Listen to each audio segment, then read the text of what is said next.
UFC Fight Night Vegas 89. Ribas versus Namajunas takes place this weekend, and I'm gonna be going over the entire card, starting with the early prelims, ending with the main event. Let's get it. Start off the card. This is a pretty good card, better card than last card. It was kind of sad seeing Ty get choked out, but let's get it. First card, first fight.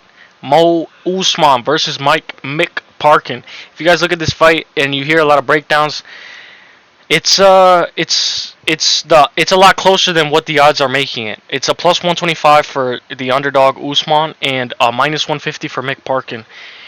We have him coming from Nigeria, 34 years old, 28 years old, 237 to 262, 6'2 to 6'4, 79-inch reach to 79-inch reach.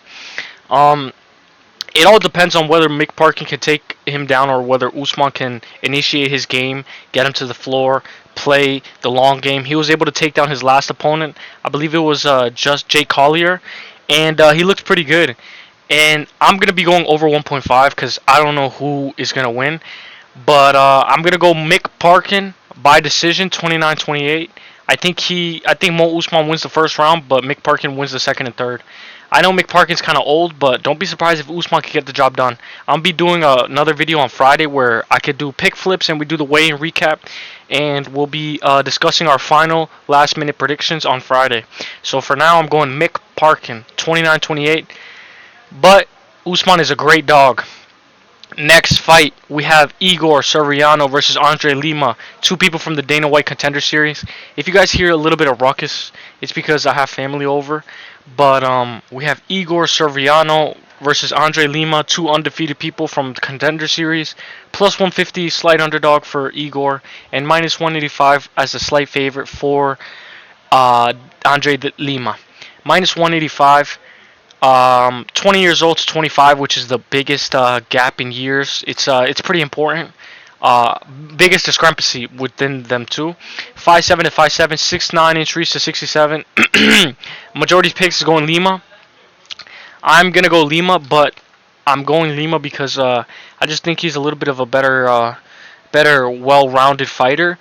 But you have to keep an eye on people like Igor because when they come from Dana White's Contender Series, and both of them and their undefeated prospects, anybody can win.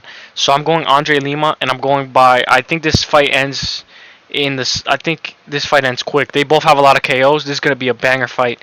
I'm going Andre Lima, and I'm going by second round KO. Let's go. I'm gonna keep an. I did a lot of tape study on Igor, but he hasn't showed me enough. I want to see how he looks on the scales in order to make my final last minute prediction. But for now, we're going Andre Lima, 29-28. Maybe second round KO. Alright, next fight.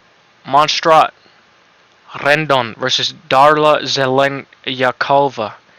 Alright, so we got two baddies fighting. We got plus 140 for the slight underdog, minus 175 for the slight favorite. Mexico, Russia, 35 years old to 28, 135, bantamweight division, 5'8", 5'9", 68-inch reach, and her reach isn't shown here. I'm guessing it's probably the same. A lot of people are going Rendon. This is crazy because the odds, so if you look at Tapology, more people are going Rendon, and then, she's an underdog, so it makes no sense. But, for now, if you saw, a lot of people are making this discussion where they talk about the judges in the Isaac Dalgarian fight in the C-Rod, where Isaac Dalgarian controlled him for around 8 minutes, and C-Rod was still able to win that fight by winning the second and third round, because of the damage, the knees that he was able to land, other than the control time that Isaac Dalgarian had. A lot of people gave the first 2 rounds to Isaac Dalgarian, but the judges are giving a lot of credit towards damage. So I'm going Daria Zalezenkova, who's the better all-around striker. She's going to get taken down maybe in the first round and then get back up. And she's not going to be able to... Rendon is not going to be able to hold her down for 3 rounds. You have to have insane grappling in order to look a little bit more good for the judges. So I'm going Zelenskova by a decision, 29-28. Alright, we got Steven Nagoin versus Jarno Aarons. Jarno Aarons is... Let's read the odds. Excuse me. We got minus 220 for the moderate favorite. Steven, and then plus 175 for Jarno. United States, Netherlands, 30 years old to 29, 145 to 145, 5'11 to 5'11, 73 inch reach to 73 inch reach. Majority pick is Steven, and I'm guessing it's because of his record, Jarno, his opponent's record, which is 13-5-1. And he lost to Sung Hoo Choi, which is crazy because that was 6 months ago. And you shouldn't be losing to Sung Hoo Choi. That guy's from like 2010. I'm going Steven, and I'm going by split decision, 29-28. Let's go. Alright, this is a banger. Miles Johns versus Cody Gibson. We got Miles John 13-2-0. Cody Gibson 19-9-0. Minus 125 for Miles John and plus 105 for Cody Gibson. They both come from the United States. One's from Dallas, Texas, and one's from California. 29 years old to 36, 136, bantamweight division, 5'7", 5'10", 76, and 71. Cody Gibson is a weight bully. You look at him, he's huge. This guy is 5'10", fighting at 135 pounds. Cody Gibson's the underdog. A lot of people are going Miles John. I'm going to be going Cody Gibson just because I think Miles John is not going to be able to. He's going to lose the second and third round, in my opinion. I think he starts off a little bit faster. This is going to be a banger fight, though. But this is my first dog on the card that I'm picking, and I'm going with Cody Gibson. Basically, I know he's coming off of a loss to Brad Katona. Yeah, I'm going Cody Gibson. I think he's going to win by decision. I think it's going to be a split, though. I think it's going to be a split decision. Let's go Cody Gibson.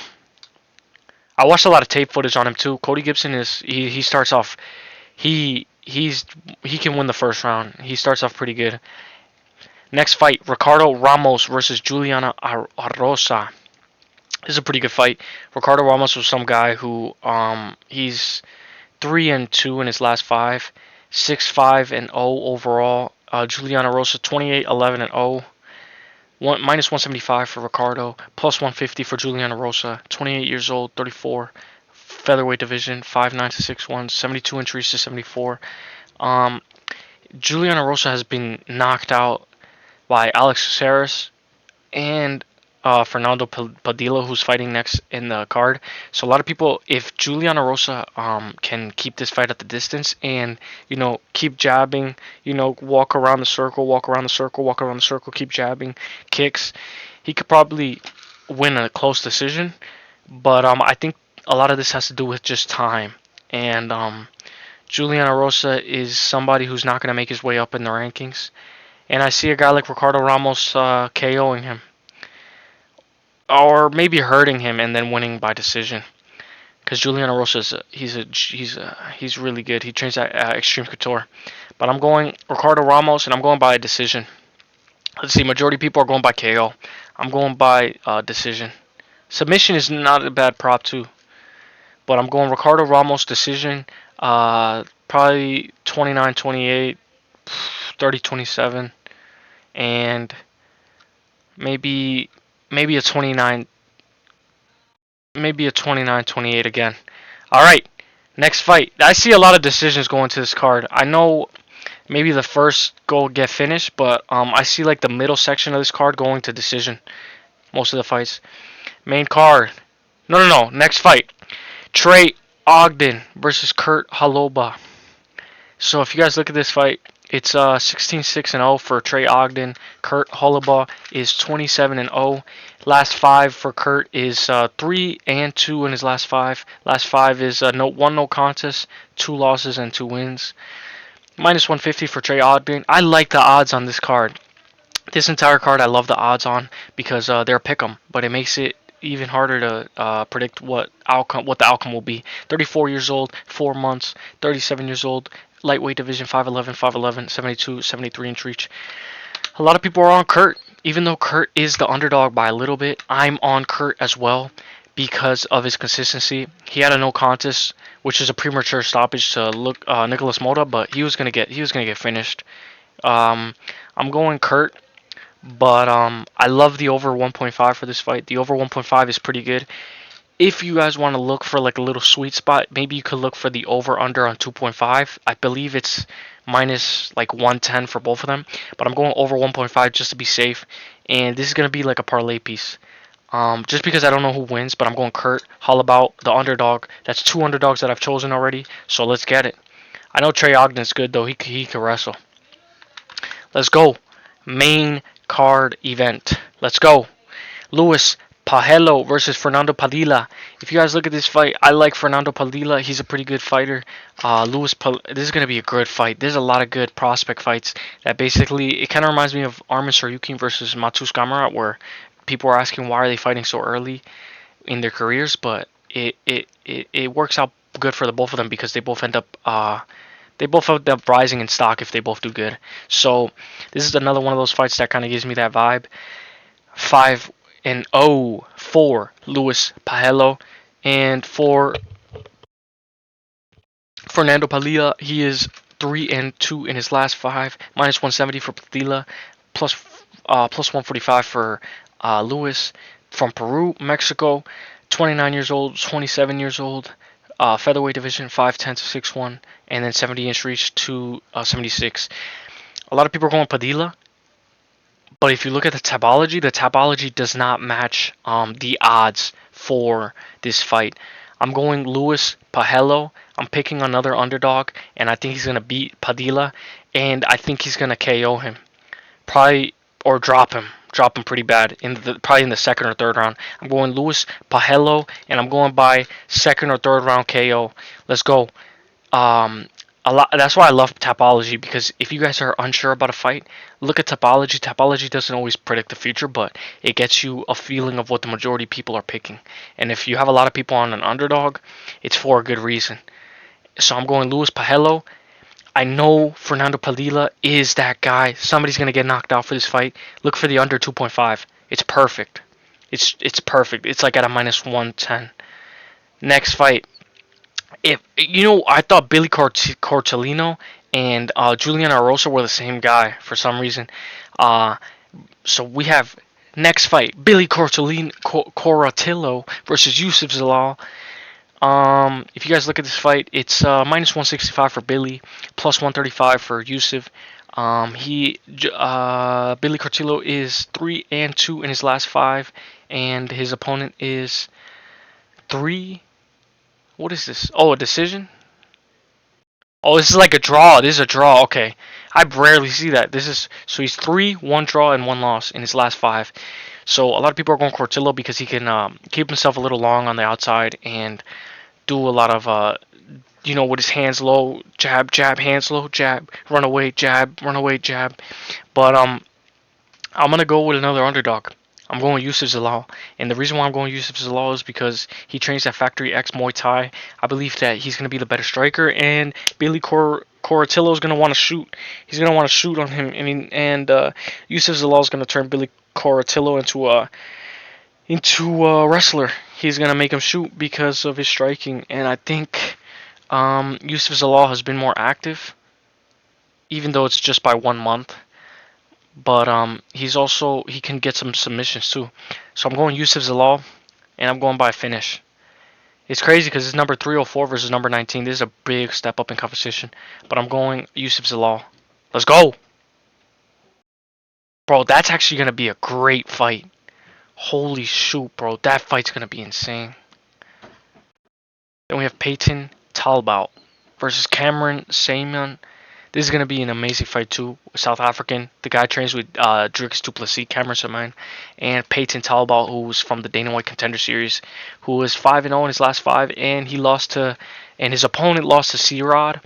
That was a pretty good fight. C-Rod missed weight, so Cameron Saaiman still held his own. We have minus 140 for Talbot and plus 120 for Cameron Saaiman. 25 years old, 23 years old, 136, bantamweight division, 5'10", 5'8", 70-inch reach to 67. A lot of people are going Saaiman, and I'm going with that too. But if you look at the over 2.5 is perfect odds as well, because I do not think one person gets finished in this fight. I think Peyton Talbot, his last fight, he landed like 30 significant strikes in a 15-minute fight. He gets taken down and then he gets back up, but his wrestling is not there. I think Cameron Saaiman, he could start off hot with the leg kicks.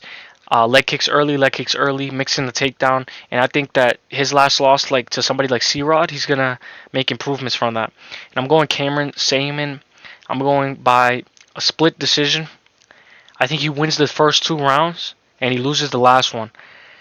And I know Peyton Talbott is a lot of people are high on him, but his takedown defense is something that is sus.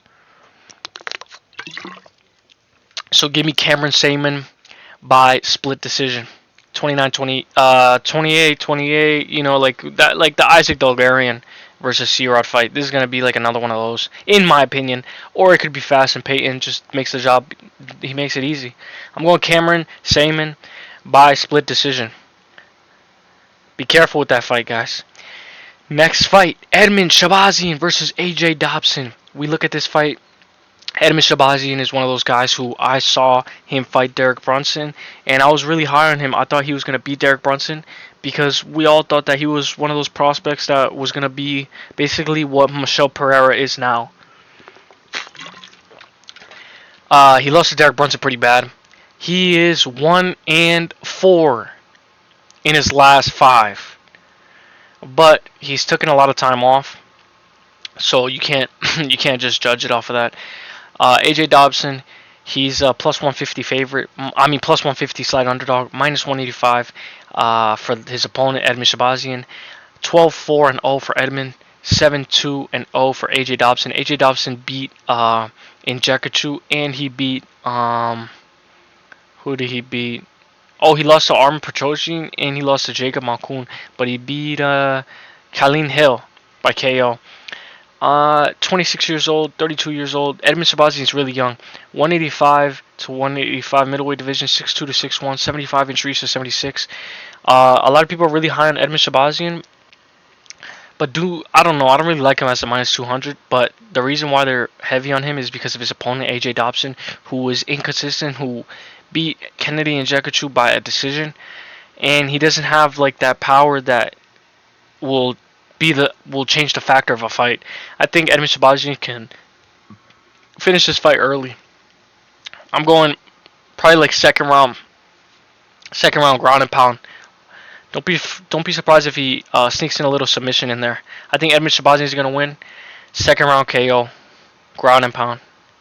All right, co-main event of the evening. Drop a like, comment down below your favorite dog. Let me know who you guys are picking for this fight.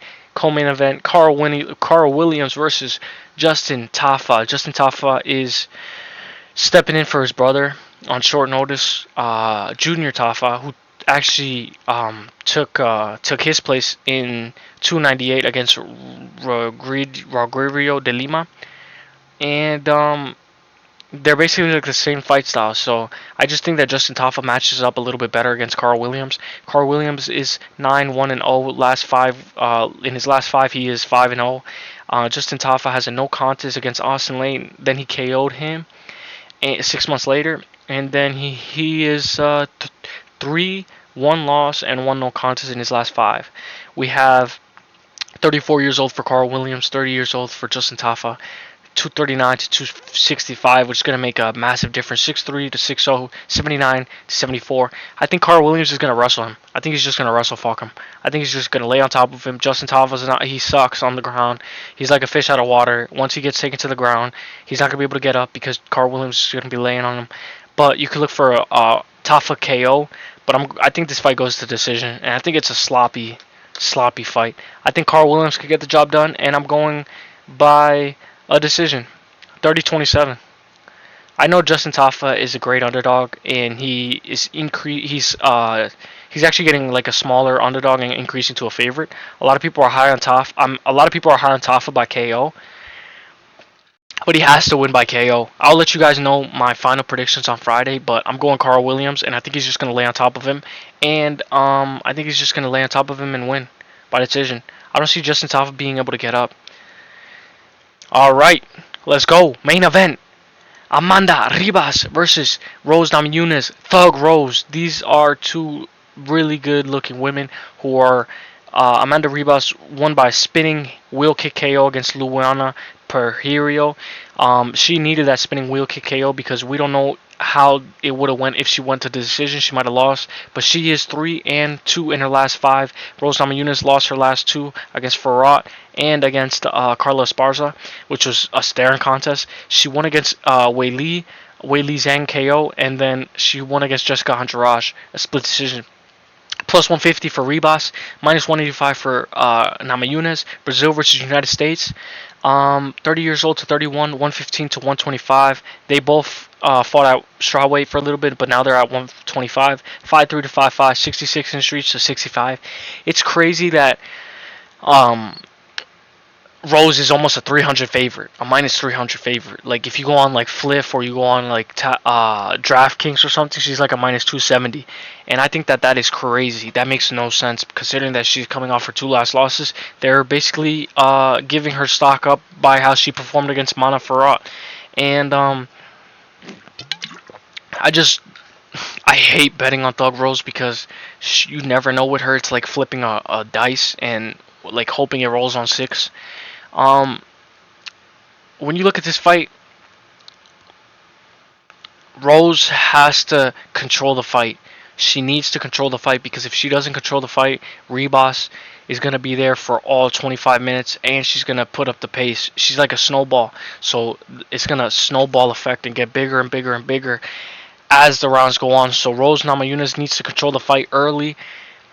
And she needs to get a finish, I think, in my opinion. Because if she does not finish Ribas is going to come back in the 3rd, 4th, and 5th. This is her first 5 rounds for Ribas. But the fact that she trains that American Top Team, they come up with good game plans. I know she's going to be there. She's there to fight. Right now, I know Rose Namajunas is really good. And overall, she's a great striker. And she's good at almost everything that she does, but I'm afraid that she's not gonna show up for this fight. So for right now, I have to do a little bit more tape study for the main event because I was doing so much tape study for the preliminary card and the main card under it. I have to do a little bit more tape study for the main event. I know majority of people are going to be picking Rose Namajunas, but I'm going to go Amanda Ribas, and the reason why I'm going Amanda Ribas is because I think if Amanda Ribas is losing the 1st, 2nd, she can come back because of her tenacity. But if Rose Namajunas loses the 1st, 2nd, 3rd, she can't come back in the 4th and 5th. Because we saw with Carla Esparza, her mentality can kind of persuade how she looks at the fight. She thought she was up on rounds against Carla Esparza, so she cruised.